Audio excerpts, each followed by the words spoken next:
എന്നാൽ നബി തങ്ങൾ പറഞ്ഞു, സ്വർഗത്തിലേക്ക് കടക്കുന്ന മനുഷ്യന്മാർ, സ്വർഗത്തിലേക്ക് കടക്കുന്ന സഹോദരിമാരെ 4 വരികളിലായി അല്ലാഹു നിർത്തും. അതിൽ ഒന്നാമത്തെ വരിയിൽ ആസിയ ബീവി ഉണ്ടാകും, രണ്ടാമത്തെ വരിയിൽ മറിയം ബീവി ഉണ്ടാകും, മൂന്നാമത്തെ വരി നയിക്കുന്നത് എന്റെ ഭാര്യ ഖദീജയാണെന്ന് റസൂലുള്ളാഹ് സ്വല്ലല്ലാഹു അലൈഹി വസല്ലം. 4ാമത്തെ വരി നിയന്ത്രിക്കുന്നത് അത് എന്റെ ഭാര്യ ഖദീജയായിരിക്കുമെന്ന് പുണ്യനബി മുഹമ്മദ് മുസ്തഫ. ഖദീജ ബീവി നമ്മൾ നിസ്കരിച്ചത്ര നിസ്കരിച്ചോ? നമ്മൾ നോമ്പ് നോറ്റതുപോലെ നോമ്പ് നോറ്റോ? നമ്മൾ ചൊല്ലിയതുപോലെ ദിക്റില്ലയോ? ഖദീജ ബീവി എന്തെങ്കിലും രാവിലെ എഴുന്നേറ്റ് ഞാൻ ചൊല്ലിത്തരാം നിങ്ങളെ ചൊല്ലിക്കൂടി പറഞ്ഞോ? ഇല്ല. ഖദീജ ബീവി റളിയല്ലാഹു അൻഹ സ്വർഗം കൊടുക്കാൻ കാരണം ഖദീജയുടെ ഹൃദയത്തിന്റെ ഉള്ളിൽ ഹബീബിനോട് അടക്കാൻ കഴിയാത്ത പ്രണയം കൊടുത്തു സല്ലല്ലാഹു അലൈഹി വസല്ലം. ഖദീജക്ക് ഭയങ്കര ഇഷ്ടമായിരുന്നു മുത്തുനബിയെ. ഒറ്റ കാര്യം, ശുദ്ധമായ തൗർ ഗുഹയുടെ മുകളിലേക്ക് മുത്തുനബി സല്ലല്ലാഹു അലൈഹി വസല്ലം 35ാമത്തെ വയസ്സിൽ കയറിപ്പോയിട്ടുണ്ട്. ആ സമയം മുതൽ 40 വയസ്സ് നബുവത്ത് കിട്ടുന്നത് വരെ ഖദീജ ബീവി ഭക്ഷണമായിട്ട് മലയുടെ മുകളിലേക്ക് കയറിപ്പോകും. എല്ലാ ദിവസവും ഖദീജ വരുന്നത് വരെ മുത്തുനബി തങ്ങൾ കാത്തു നിൽക്കും.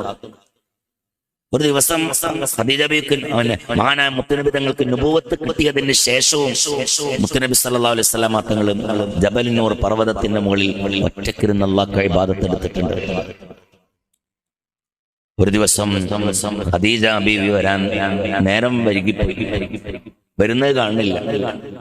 മുത്തുനബി ആകെ വിഷമിച്ചു. കാരണം മുത്തുനബിയോട് ആളുകൾക്ക് പകയും പോരും, കള്ളനെന്ന് വിളിയും ചീത്ത വിളിക്കലും ആക്ഷേപിക്കലും തെറി പറയലും ഒക്കെ ഉണ്ടായിരുന്നു.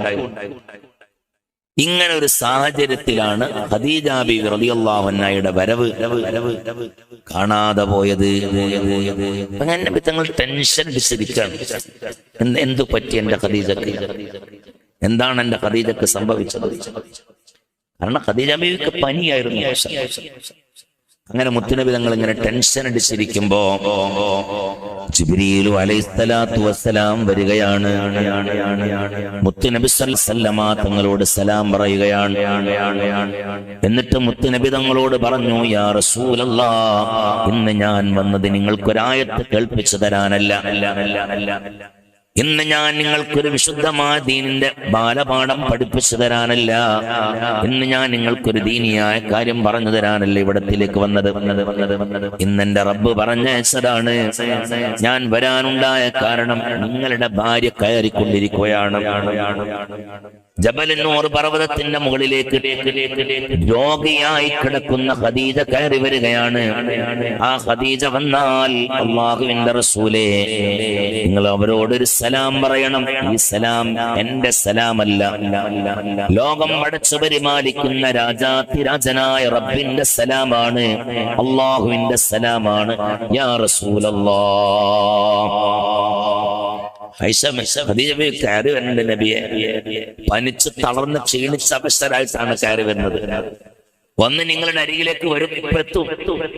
ഞാൻ വന്നത് ആ ഖദീജ വന്നാൽ ഖദീജയോട് പറയണം റബ്ബിന്റെ ഒരു സലാമുണ്ടെന്ന്.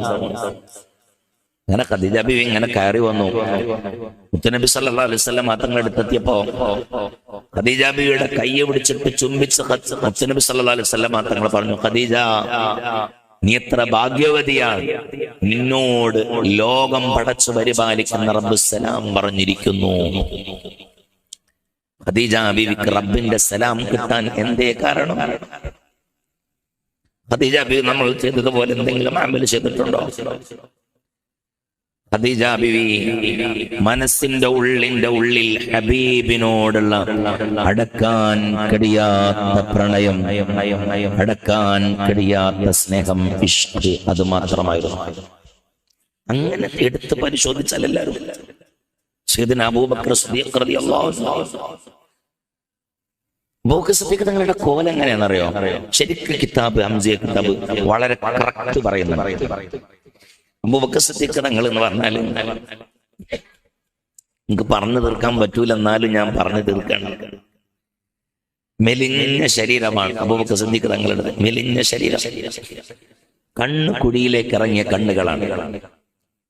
നീണ്ട നെറ്റിത്തടമാണ്, വിശാലമായ നെറ്റിത്തടം. ദക്കനിന്റെ മുകളിലായിരുന്നു താടിരോമം ഉണ്ടായിരുന്നത്. ഇവിടെ മാത്രം താടിരോമം ഉണ്ടായിരുന്നു. എന്നിട്ട് അത് ഇവിടെ നിന്ന് രോമം വരൂല, ഇവിടെ മാത്രമായിരുന്നു വന്നിരുന്നത്. അതിങ്ങനെ നീണ്ട് ഇങ്ങനെ നെഞ്ചോട് നേരെ ചേർന്ന് കിടക്കും. മരുഭൂമിയിലൂടെ നടന്നു പോകുമ്പോ അതിങ്ങനെ പാറിക്കളിക്കും. കഴുത്ത് നല്ല നീളമുള്ള കഴുത്തായിരുന്നു അബൂബക്കർ സിദ്ദീഖ് റളിയല്ലാഹു അൻഹു. മക്കയിലെ ഏറ്റവും വലിയ പണക്കാരനായിരുന്നു മഹാനായ സയ്യിദുന അബൂബക്കർ സിദ്ദീഖ് റളിയല്ലാഹു അൻഹു. മുത്തനബിയോടുള്ള പ്രണയം തുടങ്ങിയത് എന്ന് മുതലാണെന്നറിയോ? നമ്മൾ വിചാരിക്കരുത് അബൂബക്കർ സിദ്ദീഖ് തങ്ങളുടെ ഹിസ്റ്ററി പറയുമ്പോൾ മുത്തനബി തങ്ങൾ വല്ലാതെ അങ്ങോട്ട് വാചാലനാകും. എന്തിനും എന്റെ അബൂബക്കർ മുന്നിൽ എന്ന് പറയും.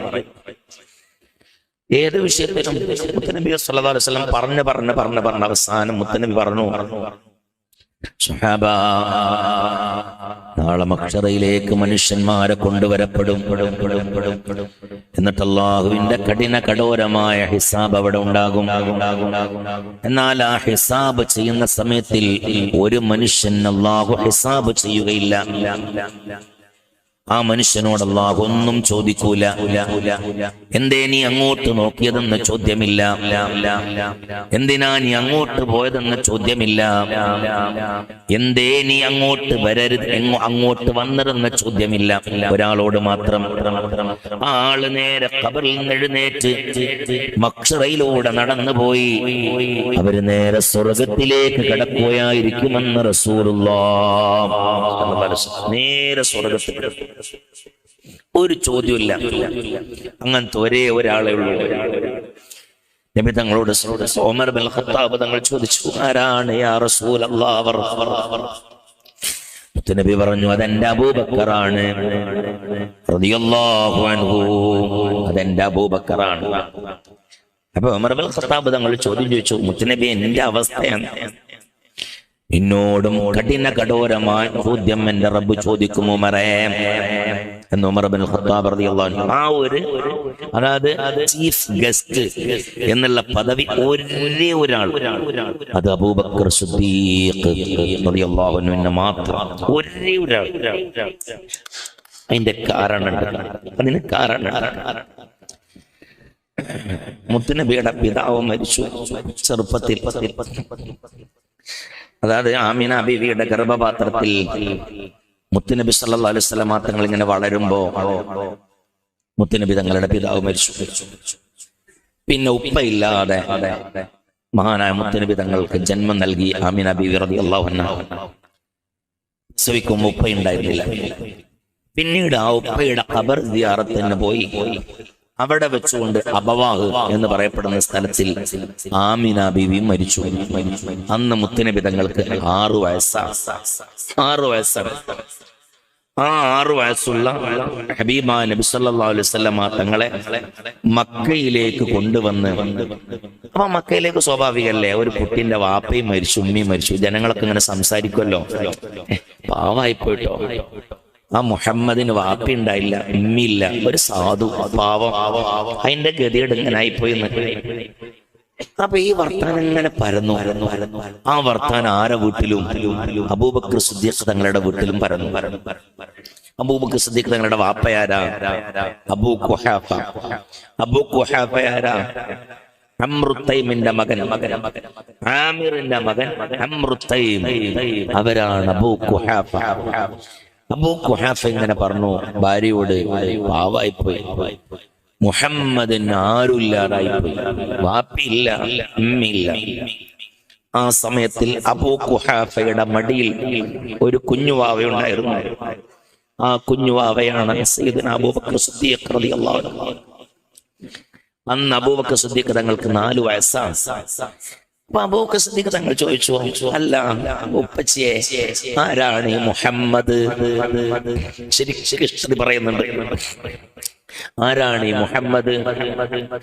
അപ്പോ ഇവർ പറഞ്ഞെടുത്തു, ഇങ്ങനെ അബ്ദുള്ളന്റെ മകനാണ്, ഇങ്ങനെ ആമിന ബീവിന്റെ മകനാണ്, ഇങ്ങനെ വസ്തുക്കളൊക്കെ പറഞ്ഞെടുത്തു. അങ്ങനെ ഈ അബൂബക്കർ സിദ്ദീഖ് തങ്ങൾ കടന്നുറങ്ങി. 4 വയസ്സാണ് കുട്ടി. രാത്രി എഴുന്നേറ്റപ്പോ കുഞ്ഞുവാവ് ഉറങ്ങണില്ല. 4 വയസ്സായ കുട്ടി ഉറങ്ങണില്ല. അബൂ ഖുഹാഫയോട് പറഞ്ഞു, ഉപ്പച്ചിയെ, എനിക്ക് മുഹമ്മദിനെ ഇന്ന് തന്നെ കാണണം. മുഹമ്മദിനെ ഇന്ന് തന്നെ കാണണം. എനിക്ക് കാണാതെ ഒരു നിമിഷം ഇനി നിങ്ങൾക്ക് നിൽക്കാൻ കഴിയൂല. അബൂ ഖുഹാഫ പറഞ്ഞു, മോനെ, നാളെ നേരം വെളുത്തിട്ടൊക്കെ പോരെ, പറ്റൂല, എനിക്കിപ്പം കാണണം. അങ്ങനെ മുത്തനബി തങ്ങളുടെ വീട് എന്ന് പറഞ്ഞാൽ ഇവിടെ ഇതൊരു കഅബാണെന്ന് സപ്പോസ്. ഇത് വിശുദ്ധമായ ഹജറുൽ അസ്വദ്.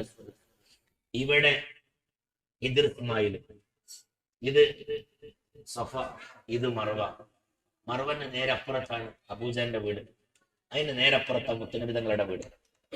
അബൂബക്കർ സിദ്ദീഖ് തങ്ങളുടെ വീടോ ഇത് കഅബ, ഇദ്ർ ഇസ്മായിൽ അല്ലെ ഇദ്ർ ഇസ്മായിൽ, ഇത് റുക്നുൽ യമാൻ. ഈ റുക്നുൽ യമാനിയുടെ ഈ ഭാഗത്താണ് സയ്യിദുനാ അബൂബക്കർ സിദ്ദീഖ് റളിയല്ലാഹു അൻഹു വീട്. അപ്പൊ ഇവിടുന്ന് പോണായിട്ട് അങ്ങോട്ട് പോണം രാത്രി.